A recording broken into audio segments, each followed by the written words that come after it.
and gentlemen, introducing the Executive Vice President and Chief Technology Officer of NXP, Lars Reger.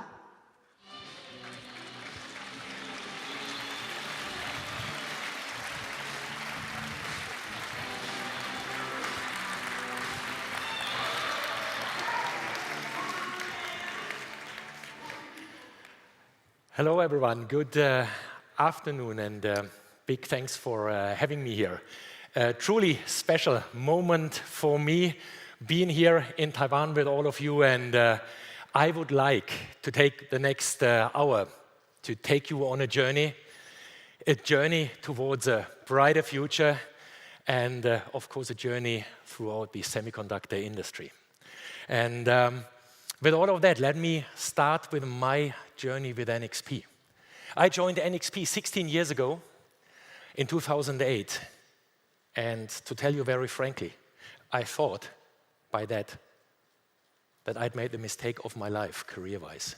I joined a company in 2008 that was fully hit by the economic crisis, just spun out of Philips Semiconductors, so searching a little bit for the identity, who are we NXPers? And I called my wife, I still recall, mid of the year and said, darling, stop packing the bags, we don't relocate. I'll be back soon, this thing is going sideways here. And you hear it in my voice, how proud I am to be now standing here as the CTO, so the chief nerd of a company that has 35,000 employees, 12,000 engineers, is sparkling from innovation, present in 30 countries, amongst others, also very strongly here in Taiwan. And of course, what is making me even more proud is that 2 weeks ago, before the first time hit a company valuation of $70 billion. And these $70 billion, I'm telling you, not to brag about a number, no. What is an analyst evaluation? An analyst evaluation is basically a forecast of a potential, what can this company capture in value in the future? What can this company generate in future? How can this company help drive this world to a brighter future? And this is, of course, what fills me with pride if others are seeing this. And hey, this is a great story for NXP over the last 16 years, but this is not a story. It is not a story of NXP standalone. This is a story of an ecosystem. This is a story of strong ecosystem partners, and I see a couple of familiar faces here in the first row. Ecosystem partners that are very, very strong here in Taiwan, especially as well. And I know exactly we are standing on many of your shoulders as you are supplying us, as you partner with us, or as you are our customers and as you help us working the ecosystem going forward. So big thanks for all of that partnership. I'm looking forward to the next years in that industry where we strongly need that partnership. And I'm also proud that I'm not only here at Computex, but that I'm also here for Innovex, so the startup convention that is running in parallel to Computex with 400 startups from 100 nations. Because also what we try to do is, of course, we try to breed unicorns. So in other words, the next big companies of the next 1-2 decades going forward. We need them as our suppliers, of course, as our partners. Again, maybe they have interesting technology that is relevant for guys like us. Or, of course, if they are big, if they are growing in the way like we want it, then ideally they are our customers and use our silicon. So there is a reason why we have coined the slogan NXP Brighter Together. It is all of us, it is us and you, it is an ecosystem. And what can this ecosystem do going forward? Well, we can try to make this planet a better world. And the world ahead, for sure, is different. You have seen a lot of keynotes in the last days. Everyone is forecasting there is disruptive change coming. The only funny thing is the innovation drivers are not that much changing. I had one slide that I used already in 2008, and that is behind you. Yes, our Marcom teams have found better pictures. But the innovation trends, the drivers here on that slide, are unchanged changed since 2008. It was clear that we will get a climate change. It was clear that we are facing natural resource shortages. It was clear that we have aging demographics, that more people want to live in mega cities, that everyone wants to be connected in the world. Mind you, 2008 was the year of the smartphone, but everyone wanted already there to be connected, and everyone wanted to live in a safe and secure world. So that is all unchanged. And it is good that we have these innovation drivers, because if we can bring solutions to all of these problems, if I can solve your problems, you will give me money for that. And this is unchanged in the last 10,000 years. This is business. So for all of us, this is ample of opportunity to go into areas of goods manufacturing or people healing. It is work that we are doing in the infrastructure around us, how we live, how we be moved. So it is all of that, a nice foundation for continued business and business success. Now, how is that going to look like in future? Let me try to jump with you a little bit ahead. I'm in the industry since 27 years, 16 years with NXP. How is the world going to look like in the next 27 years? So how if you join me on a journey into the year 2050? So Lars is getting a little bit older, 2050. Lars has an age of 80 years already. And the key question, of course, that is bugging me is, what is the world looking like in 2050? Of course, I don't have a glass ball. If I would know the details, I would be rich already today and would retire tomorrow. So it's just an assumption, of course, that I try to bring to you, and I try to take you on that journey so that we can dream together. Because if we can dream it, we can build it. What we will see is very likely a couple of core assumptions. We will see an economic power shift. So the big populations today, the emerging countries, China, India, a lot of Asian countries, these big populations, emerging countries, are emerged countries by 2050. A lot of wealth in those economies. So that is all a geographical economic power shift, of course. Then one other thing that is different to our thinking today. The world population is already past its peak point. The population is declining.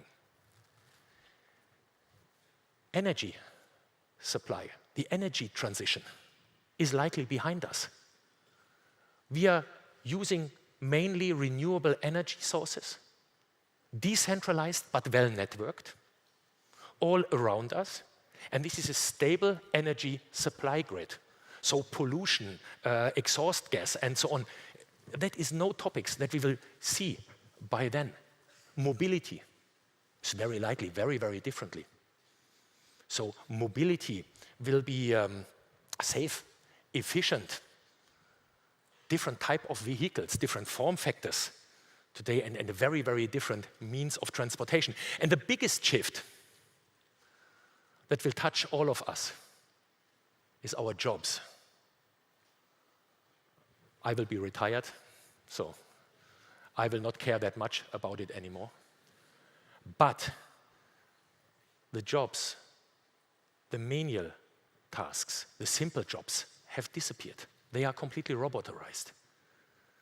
The ones of you who are still working in 2050 will mainly work in caring jobs, where the human component is the value proposition, or in operator jobs, basically observing devices, or being in control centers, mission control centers.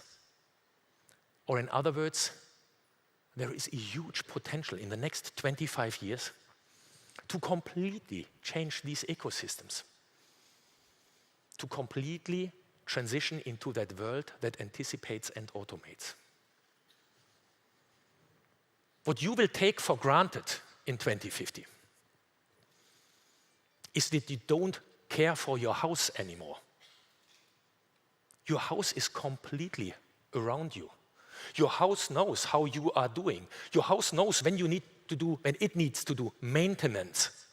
Not only sending out the lawn mowing robot. I mean, that is technology of today. But your house is completely climatizing, filling the fridge.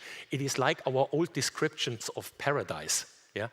There's always food, always warm, everything seamless and barrier-free. So if you are moving in your house, you don't know the concept of door locks anymore. Because you are moving and the doors are always open, but only for you. Burglars cannot get in. They are completely shielded. And this is the seamless experience when I talk about the world that anticipates and automates. Mobility. We have lived now for 150 years on horse carriages with a combustion engine.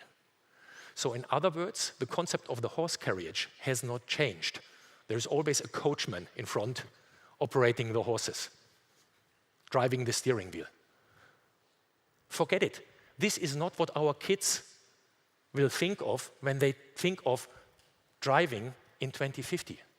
The driving task is completely automated. But these cars, these transport capsules, maybe driving, flying, or being on the rails, these transport capsules have become convenience spaces. Like already today, in some Asian markets already, we see this. People are leaving the flat where the kids are playing in a noisy way, go to the cars, have a convenient space to watch a video or take a phone call. So this will be a totally different concept. And like in your living room, these convenience spaces are upgrading themselves. You have a new app, you have a new feature, maybe you are changing your real estate, a little bit bigger display or whatsoever. This is upgradable systems and also a concept that I hope we get rid of by 2050, traffic jams.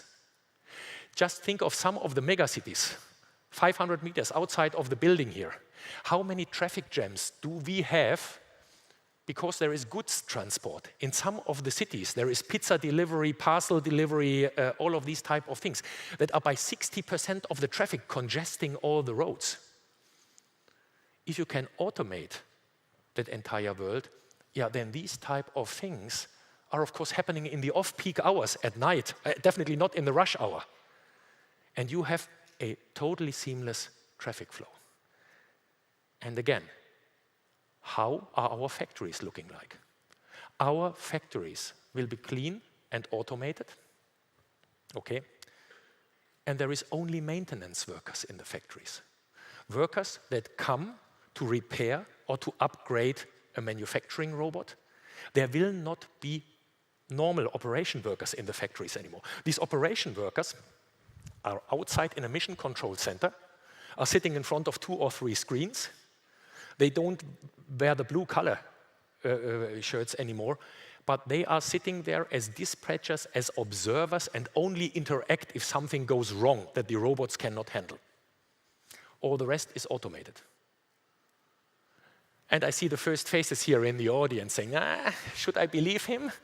I don't know. This here, what I have here on the slide is not a dream. This is happening, and I have seen it. And I tell you where I have seen it. I've seen it here, in Taiwan. This is what TSMC is already doing. If you are looking into TSMC's most modern fabs, what you see is a lot of maintenance workers in the clean room, highly automated systems, high-speed transportation systems of silicon wafers, and a mission control center outside of the clean room. And TSMC is maybe one of the first companies in the world, because these semiconductor factories are so capital intense and so heavy to invest in, that these far advanced concepts are taking place for the first time. But Taiwan is one of the front runners in all of that. Now, I told you, I've already jumped to the year 2050. And let me quickly introduce you to another member of the Reger family. This is Kira, my then 16-year-old granddaughter. And Kira is gonna ask all sorts of questions to Grandpa. Hey, Grandpa Lars,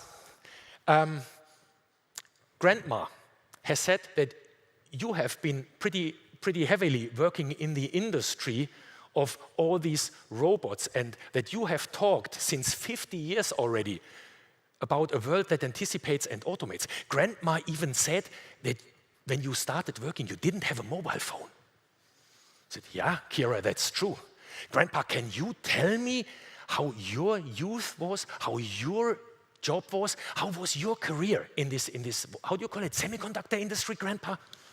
Yes, Kira, I can tell you. Over the last 40 years, there had been interesting developments.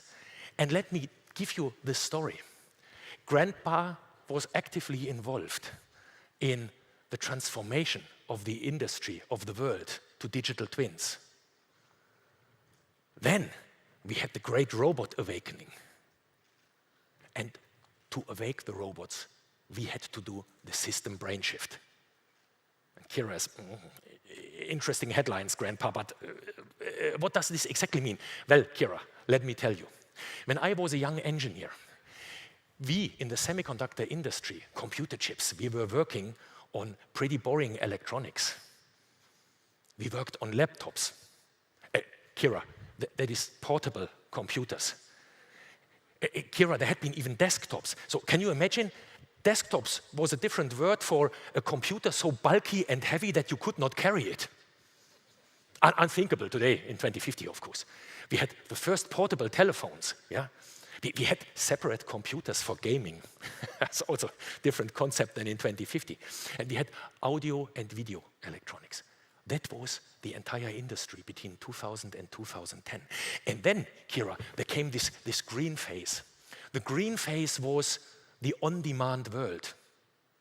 So some smart engineer at the US West Coast took a portable mobile phone and a portable computer, stuffed it into each other and called it a smartphone. So we were proud of our smartphones by then. Smartphones were data display devices. And we had, for the first time, Kira, we had big storage and big compute in the cloud. And this big storage and big compute and these data display devices, they helped us to create an on-demand world.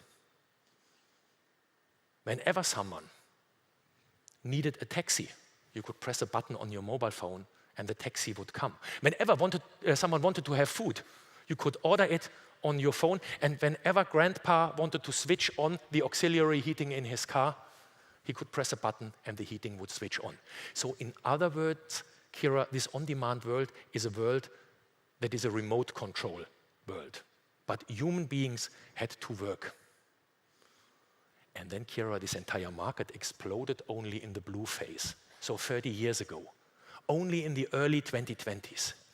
Because that was the transition where we moved into the robotics age. We took all the machines that we had to operate manually and moved them into robots that autonomously could work. And for that, we started creating digital twins. And these digital twins were complete mappings of me in the cloud, so my state of health, my state of wealth, my entire physical correct mapping in the cloud. And what we also did, Kira, is we did this for everything around us. We did this for industrial manufacturing, we did this for healthcare, for hospitals, we did this for smart homes. We developed smart homes only by 2020, and we did this for cars. And then we tried to combine all of these digital twins. And that was the first step. But Kira, having all of our stuff somewhere in the digital world didn't give us anything. There had been visionary guys. Maybe you still recall that old tool, Facebook. Mark Zuckerberg invented it, and Mark Zuckerberg started talking about a concept that he called metaverse. Jensen Huang, an AI evangelist of these times, he talked about digital twins, and he called them omniverse. But seriously, without the next steps, these two gentlemen would only have been funny digital game developers. So, what do you need? Kira, what we were needing were all these smart connected devices, the tentacles of the omniverse and of the metaverse. The reach out into the analog world, the data transition from what is happening in the analog world, get it into the digital twins. The digital twins talk to each other, optimize each other, and bring that entire know-how back into the analog world and react there. So in other words, we had to wake up billions of robots around us. And then Kira looks and says, hey, Grandpa, really, all of these robots came from that idea? Well, Kira, similar concept. Yeah, but Grandpa, I mean, they all have so many different form factors, billions of different form factors, and you talk about one family of robots. Yes, Kira, because our concept that we had in mind was that all of these robots follow the same way how to be built. All of these robots were sensing their environment in the analog world. All of these robots were connected to the cloud and were getting data from there. All of these robots were computing an interesting thought. Then they were thinking. They were trying to anticipate what has to happen next. And then they were sending this concept to the arms and legs of these robots. So if we only would build sense, think, connect, act into our robots, we are done. Not entirely, because Kira, you would only hand over tasks to a robot when you can trust that robot. And therefore, safety and security, or in normal people's language, trust has to land in the machines. So Kira, we could enable these different robots only because we could master the sensing, thinking, connecting, and acting, and we could bring safety and security into these robots. And NXP tried since 30 years to be world champion in these 6 areas. And then what we tried to do is we tried to find scalable platforms to address all the different form factors of these robots in sense, think, connect, act, safety, and security. And this is how we could wake up all these robots. And Kira is looking at me, shining eyes, and they say, Grandpa, that's a great story, but weren't you a little bit slow? I said, what do you mean, Kira? Yeah, Grandpa, I mean, you needed 30 years to wake up all these robots? Doesn't sound it went all that seamlessly, did it? I say, yeah, Kira, you hit a sore point, because not everything worked that well, especially in the beginning. We knew how to build acting machines. We had 150 years of engineering of machines under our belt. This is what we knew. The connectivity part we had solved in the 1990s and 2000s, largely. Also, not a big miracle. Where we made our mistakes, that was on the thinking part, and where we needed to catch up, that was on the sensing part. And Kira says, Grandpa, what are the mistakes that you made in the thinking? Well, Kira, let me briefly show you what happened in 2016. When people, for the first time, understood the power of AI and machine learning, everyone was freaking out. That was really the gold digger spirit, AI everywhere, where if you have a problem, AI will solve it for you. Everything is seamless, is easy, because AI is taking over the world. And the biggest newspapers by this time, 2016, were hammering out articles like, car industry is changing. In 4 years from now, most of the vehicles are autonomously driven. Journalists were asking me, hey Lars, when are your kids driving autonomously to the kindergarten in a car without a steering wheel? And 4 years later, the same newspapers were sending out articles like, the techies have overpromised and underdelivered. Let's get sober. Autonomous cars only come in a couple of decades. It's not all that easy. It's a mistake. Doesn't work that way. So big depression in the market. 4 years. So we got it totally wrong in the first step. And Kira is asking, yeah, Grandpa, what was the reason? Well, Kira, we made a mistake. We thought It is enough that an AI system is just looking over our shoulder, is training how we drive. You hand over the key, and it's all good, and it's all easy how to continue. We should have known better, because also for your father, Kira, my son, Jonas, I could have worked and saved a lot of money if this concept would have been true. Because what I would have done at Jonas's 18th birthday, I would have said, Jonas, you are an intelligent system. You have seen now 18 years how Dad is driving. Here's the key to my sports car. Enjoy the day. This is precisely how it did not work. I spent tons of money for Jonas to make his driving license. He had to pass a deterministic driving test, theoretical and practical, test on the road, and only then he was allowed to drive. How come we came to the conclusion that an AI system doesn't need to pass a driving license and we just can throw over a key and say, yeah, you have seen how someone somehow drives, get going. There was a fundamental mistake in the overall setup because we did not put trust, safety, and security into the system.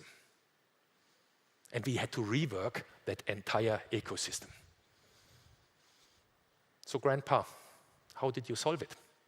Well, Kira, this is what I earlier meant with a brain shift. The brain shift came in, or the need that we found, that we have to re-engineer the brains before we put them into robots, and that was quite a challenge. But what do techies normally do? We are looking around and say, okay, where exactly can we copy a solution and move it into the market? So how do we find blueprints for these robots, and how do we continue from there? Well, Kira, and the closest example, look at me. I'm an 80-year-old biological robot, and I have a very simple architecture. I have 3 parts of my robot brain. The orange part is my wiring harness, my data transformation network. And this data transformation network has reflexes. The responsibility for acting on reflexes is in the orange part. This is not an intelligent system, but it is ultra fast and ultra reliable. And if a robot stumbles here on stage, this reflex system just says, straighten your legs. Does not know what I fell over, but straighten your legs and stabilize yourself. The green part is decoupled from that, and it's in tech language a highly functional, safe system, real-time system. And that is caring for heartbeat, temperature control, stability control, complicated tasks in motions, all of these type of things. And I can operate all of these tasks while I'm standing on a stage talking to 1,000 people and thinking of the next sentence that the blue part, the non-real-time part, but the creative part should crank out. And you see it already here on that concept, Kira. The blue part is big and very energy hungry.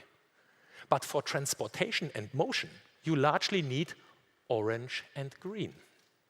And rule-based systems. Otherwise, insects could not move.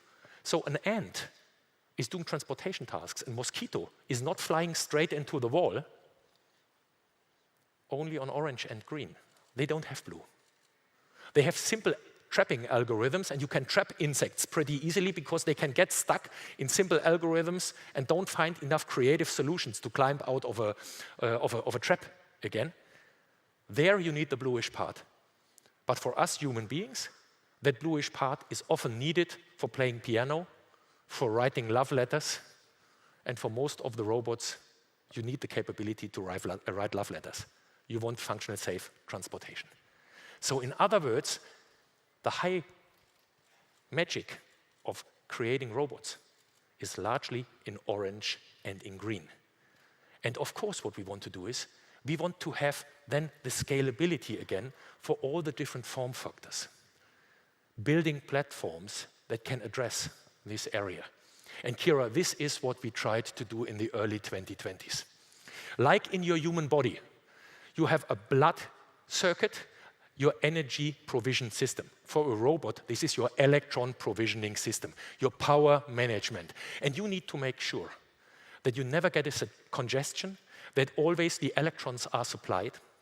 And why do you need to make sure that this happens? Because otherwise you get a stroke or a heart attack or whatsoever. No. So for your robots, this green part, functional safe power management ICs, functional safe power supply and efficient power supply is the absolute foundation for that robot building, and we brought out a complete platform for functional safe power management ICs in the early 20s. Then you have your neural system, because otherwise you cannot talk to your fingers and your hands of your robot. And there is very simple neural information transportation systems, Ken and Lin, for example.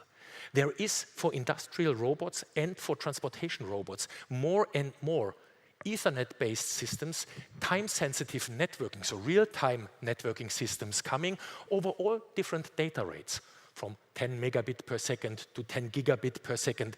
We needed data switches, we needed physical layers, but a bunch of Lego blocks also there, a bunch of components to build these robots. Well, and then, of course, the heavy lifting came.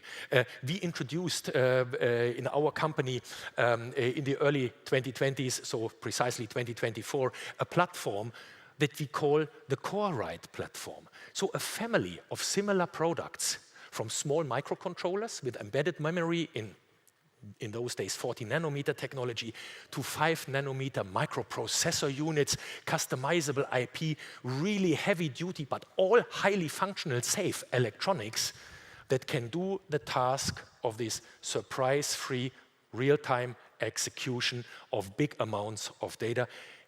And as they came all from the same family offspring, we could start to leverage one software platform, so one way of programming this hardware.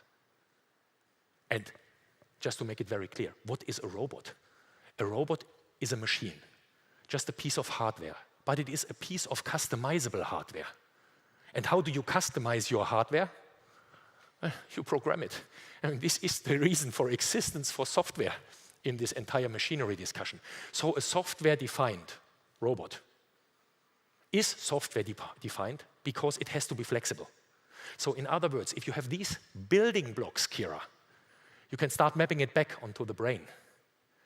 And now you say, okay, there is the network information dispatching layer, there is the orange, the green part, and grandpa, for the blue part, we need AI accelerators. Yes, Kira, and there had been already in the early 2020s, somewhere between 50 and 200 companies out there that did AI accelerators that we could use. And Kira, in 2023, I saw the first time that customers were taking these architectures and were bringing them into the market. For example, a Chinese company, Leap Motor. You see it exactly, the orange and green part on one PCB in the bottom part, the blue part on an AI-enabled chip in the upper part. We started experimenting already in 2019 with guys like Continental on what we called a blue box. You see this reference kit from NXP there. The S32G, so a big gateway, functional safe gateway, as the green part of the brain. 4 PCI Express slots for AI accelerators that can land on the unit. And bring your own AI accelerator, plug it in, and you can expand your brain as much as you want into the bluish part. And then, also in 2024, what we saw is companies from Australia for the first time getting safety certifications on these type of architectures. So Applied EV is a design company. They are building these rolling skateboards, functional safety certified on exactly that type of architecture, functional safe, green part and orange part of the brain, and then enhance in a less functional safe setup the AI accelerators on top. And this is not the only 3 that we saw there, but it was taken over very, very quickly by a lot of the customers in the market. It was just the zeitgeist of that time. It was the most logical thing to do, Kira. And Kira says, wow, great, Grandpa, thanks. So that at least explains a certain part of that delay. And with that brain re-engineering, you solved it all? No. Kira, to be very honest, we had even a bigger challenge in front of us. And that was the challenge that these robots were inferior to humans. For example, in 23, we had already self-driving cars, level 3 cars, so with a highway assistance system, out there on the roads in Germany. The Mercedes S-Class and the BMW 7 Series. The only issue was these cars could only drive up to 60 kilometers an hour on a highway. And no one, hardly anyone, would buy a system that can only drive 60 kilometers on a highway. I mean, then you go manual driving and you speed again. Especially, we didn't have speed limits by then on the German highways. Yeah? So grandpa could go 250 kilometers an hour on that highway. Yeah? So that was true fun. 4 times the speed of these autonomous systems. So what was the reason? I mean, the brains were there, grandpa, and what were the reasons why these cars couldn't drive faster? Well, Kira, the issue was these cars were more short-sighted than grandpa himself. So these cars needed better eyes. These cars needed better sensors. Kira says, okay, I understand you, grandpa. But what was your vision? How did you try to solve it? Well, Kira, I went back to my childhood dreams. And I was looking at my idols. And these idols were superheroes.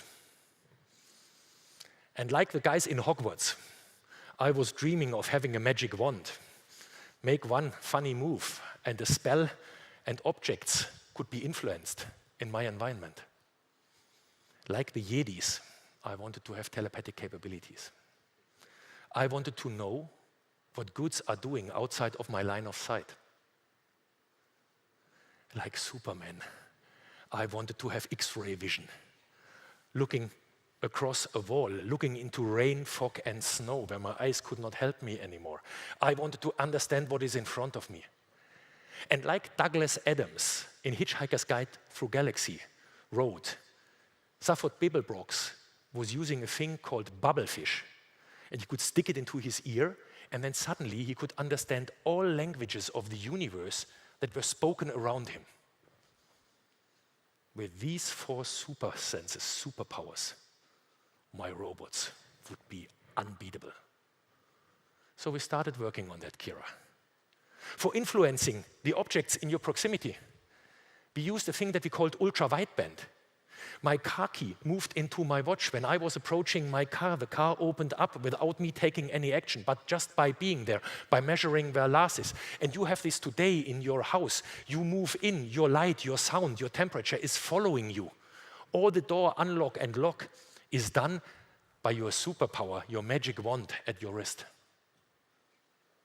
Knowing what is happening 10 cars ahead of you in real time, we do by a V2X, car-to-car communication, cellular or DSRC based. That was a battle in the 2010 years. Yeah? But there was a lot of discussion. If this car 10 cars ahead of me is doing an emergency braking, I would know it in my car 2 milliseconds later, and I can react before I see the brake lights of the car in front of me. So that was really, really important for reaction, for safety, for arranging the world around me in a proper way. We were working on high-resolution radar. We tried to bend the rules of physics as much as possible there. If radar would be as good as laser scanners, we had laser scanners in the early 2020s. If radar would be as good as my eyes or as laser scanners, how cool would that be? Because radar is working in rain and fog. I have my X-ray vision.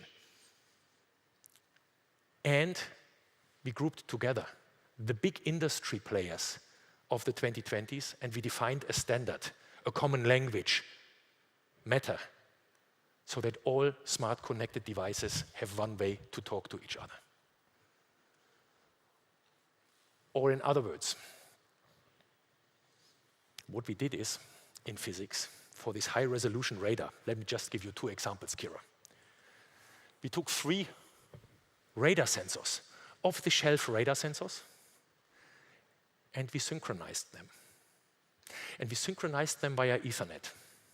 And if you can make sure that these standard, cheap, off-the-shelf radar sensors are sending and receiving at the same phase, so coherently,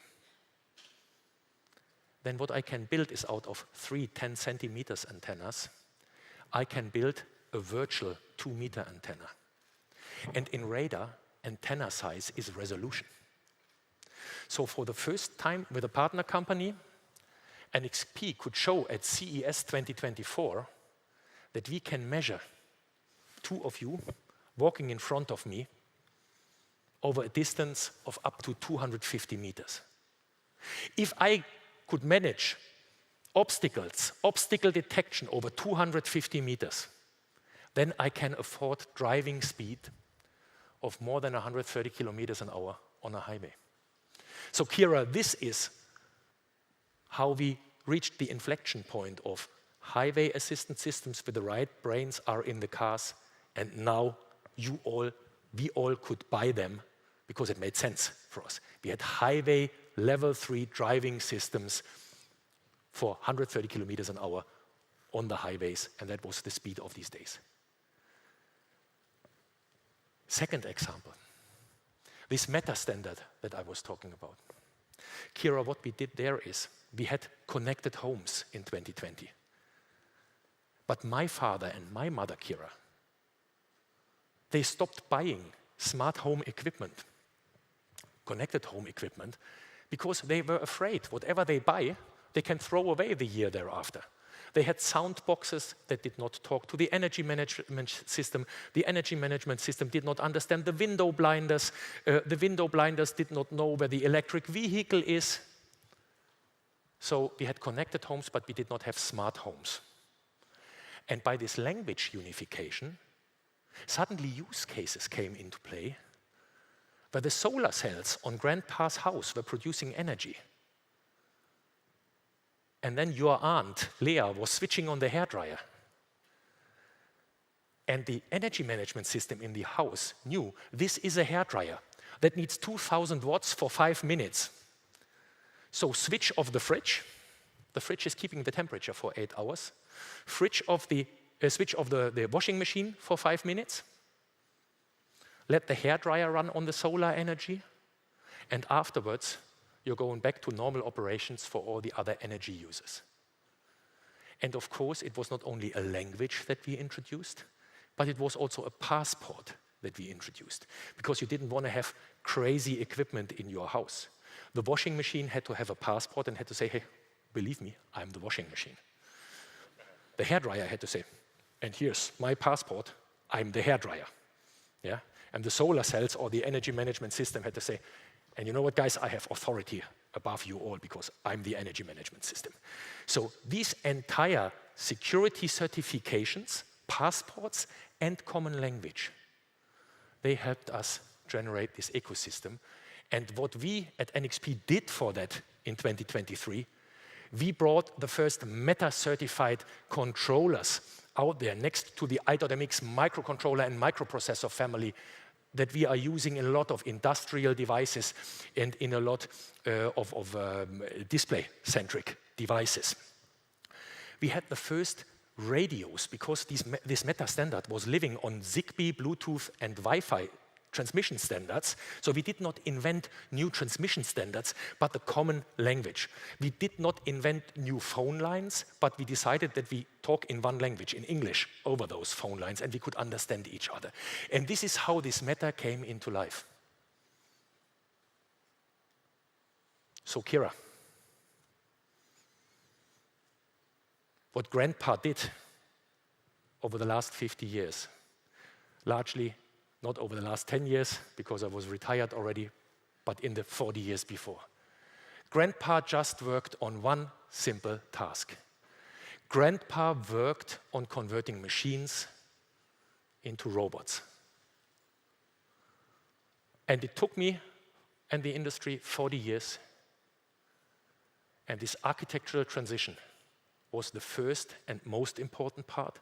So the way how machines were built had to be completely redone. We had to invent robot brains, trustworthy, safe, and real-time parts of brains. Then we had to give these robots superior senses.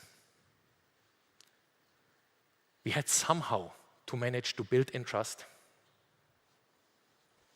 And we had to find the ability to scale that in an energy-efficient way, because also one of the problems in the early days were that all of these systems could easily consume thousands of watts. Highly inefficient. Think of it like there would be human beings out there with a 1 meter skull, and this brain would be so big and so energy hungry that our bodies cannot carry it. Evolution has done this optimization part for biology. And I think we have done a pretty decent job doing that parts for robots only in 50 years. But Kira, very honestly, there was only one thing, and that one thing that we could learn is we had to switch from one company does it all and stand alone, like in the machine building days, to we have to do it together. There is no such thing like one big chaebol is doing everything under one roof. It was an ecosystem play. It was a play where we needed the industry players, where we needed academia from research, and where we needed a lot of help from politicians, also globally. Because also one nation could not do it stand alone. This was like 100 years earlier flying to the moon. This is hardly payable by one nation. And that, Kira, was maybe the most important learning for me in the last 50 years, and it will be the most important learning for you going forward.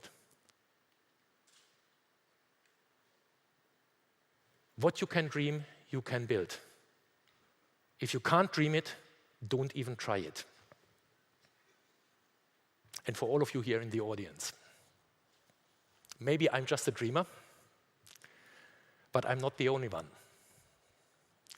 And if you join me on that journey, our industry will be a lot of fun.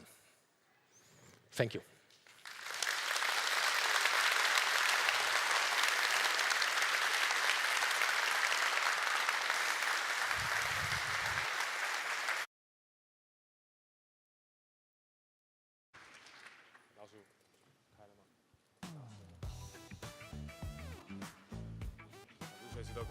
Thank you for joining us today at Computex and NXP Keynote.